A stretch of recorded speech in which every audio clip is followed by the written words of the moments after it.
a long day at Cole County Courthouse. We'll have the latest on the Shelley Richter case. Keep it old or build a new housing complex tonight, what the city said. They have been happening all over the country. Now sinkholes have hit Missouri. KOMU-8 News at 6 starts now. From Studio 8A, coverage you can count on in high definition. This is KOMU-8 News at 6. Today is the second day of the Shelley Richter trial. Good evening, everyone. I'm Jim Reed. And I'm Brittany Pieper. We've been following the case from the very beginning. Here's a breakdown of what happened. Richter was accused in August of 2010 of shaking then 7-month-old Lane Schaefer at her home daycare. Richter says she tripped over another child and dropped the baby, but doctors say Schaefer has shaken baby syndrome. KOMU-8 has been following the trial all day. KOMU-8's Nick Chaberry is live at the Cole County Courthouse with the details. Nick? Well, day 2 of Shelley Richter's trial wrapped up today. Richter is accused back in August of 2010 of shaking then 7-month-old Lane Schaefer. Take a look at as Richter leaves the courthouse today.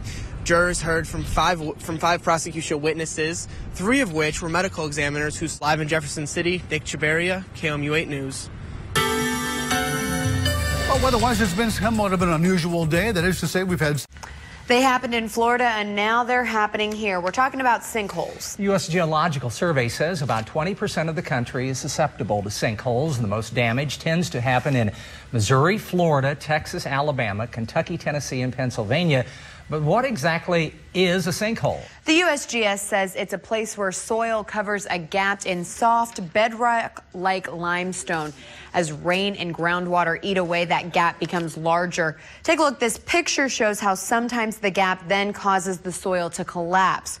Over time, the soil can create a bowl-shaped sinkhole.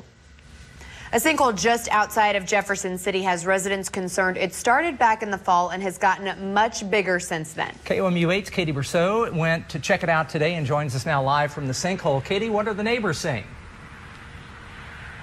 Well, most people I talk to around here say that they're scared because they don't know just how big this sinkhole is going to get. They're also afraid that others could pop up in the area. Now, I'm standing just outside the field where the sinkhole is located. It's just behind this fence. You can see it here.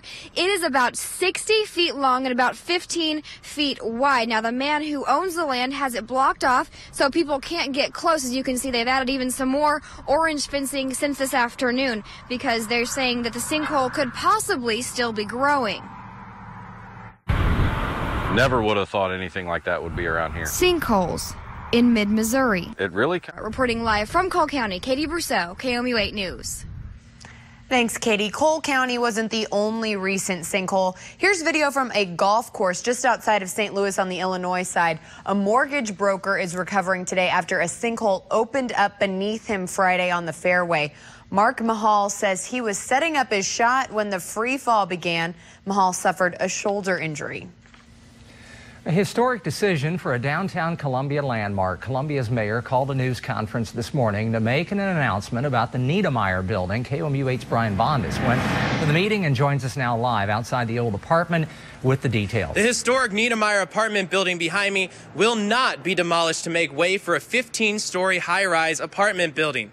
The mayor announced today that the building will be sold to an MU math professor.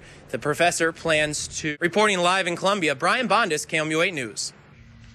The St. Louis Cardinals great will be honored in the form of a new Mississippi River Bridge. Senator Claire McCaskill said today that the Senate unanimously passed a bill to name the bridge the Stan Musial Memorial Bridge. The measure now goes to the U.S. House. Stan the Man spent his entire 22-year career with the Cardinals, leading them to 3 World Series wins. He was a 3-time most valuable player and 7-time batting champion. The bridge along Interstate 70 in the Mississippi should open next year. From bridges to highways, senators from both parties say a proposed sales tax hike for transportation funding in Missouri needs more oversight. Columbia Senator Kurt Schaefer says he is not comfortable letting MoDOT spend potentially billions of dollars on anything at once. Other senators agree. The measure's sponsor, however, wants to keep politicians out of the decision-making process. He says voters can trust MoDOT with their money. I don't think we ought to be allowed to reallocate the funds. I think we ought to listen to the people and to their priorities. But you know, we can't close our eyes to something and then come back in 10 years and say, hey, how do we do? And then they would have to renew it at some point in time if the public decided to do so. So if MoDOT does not deliver, that's the ultimate oversight. Kehoe says he is willing to give MoDOT's existing oversight more power. There's been lots of talk about Columbia's airport getting a facelift. Find out what it will take to make that plan take off. Plus, a new waiting area making families feel more at home away from home. And it's been a slow process, but we're anticipating some warmer weather in the latter part of the week. Coming up on KOMU 8 News at 6. Now, your live Doppler 8 First Alert weather with Chief Weathercaster Dave Schmidt. Well, good evening to you. The Eiffel Tower was barely visible as snow blanketed Paris today. Tourists still made the most of it, some of them having a snowball fight in front of the famous landmark. The heavy snowfall caused lots of travel disruptions on the road and in the sky. Trains were grounded as travelers were told to stay home. Doesn't happen that often. But It's a... Yeah. it is. Greenwich Mean Time. I learned that like in, I don't know, 6th Greenwich, grade or England. something. I don't know. The That was prime one of the easier meridian. ones. All right, Dave. Very good, Brittany. Thank you very much. Okay. Columbia's regional second terminal could become a reality. After the break, where the money would come from to build it. The city of Columbia hopes to expand the airport, but before the project can take off, it needs funding. While the city has yet to secure enough money, KOMU 8's Eric Hilt tells us how the city plans to pay for those renovations. The city of Columbia has been talking about expanding Columbia Regional Airport. For 8 News, Columbia. Matthews says the city is talking with every major airline about servicing Columbia Regional Airport, including Frontier, who recently announced its plans to stop offering flights to and from Orlando in May. He said Frontier's flight to Denver is another extremely attractive option for the city. MU Police and MU Healthcare Security spoke today about yesterday's hospital intruder drill. It took place at the new patient care tower. It started with a briefing of hospital staff on the procedures and roles in the event of an intruder. Then police had an officer dressed as a gunman confront workers.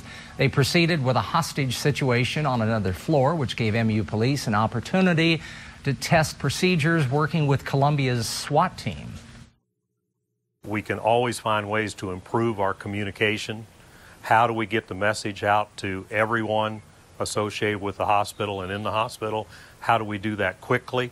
How do we do that and make sure it's very, very accurate? And so although the drills are done on an annual basis at the hospital and were not in response to a recent murder at the nearby Truman VA hospital. MU Children's Hospital celebrated the opening of a new waiting area for its newborn intensive care unit today. The hospital built the area to make parents feel more at home. It has a shower, full kitchen, living room, and televisions. Babies in the ICU can often be there for weeks or even months. Having a waiting room that can be a sanctuary for the families to get away just for even a few minutes so they can kind of regroup and relax for a few minutes before they go back in there to be with their critically ill baby is a godsend. The ICU sees at least 500 babies a year. The new waiting area cost more than $80,000 and was paid for by Pascal's Pals. Former Mizzou quarterback Chase Daniel has a new home. Who knows? He might be coming back to Missouri. That's next in sports. Now, from the Ford Sports Desk, KOMU 8 Sports with Chris Gervino. Hello, everyone. Chase Daniel, Sports. Coming up on KOMU 8 News at 9 and 10, a closer look at the first day of the Papal Conclave as Catholics around the world wait for word from the Vatican. And here at home, more on why 2 Jefferson City officials unexpectedly resigned. Join us for KOMU 8 News at 9 and 10. There's a few rain showers in mid-Missouri this evening. Don't be surprised if you feel a few of those. But for the next 3 days, things looking good, especially Thursday and Friday, warming up to 64 degrees. Chance of some showers on Sunday and Monday. Remember, you can always go to KOMU.com 24/7 for the latest news, weather, and sports. And Chase Daniel returning to Missouri. Makes a lot of sense, doesn't it? I was thinking it might happen, but you never know. The Chiefs have gotten Alex Smith, their new starter, but Chase back home will certainly be a solid number 2 going into the season. Okay. We'll see you tonight.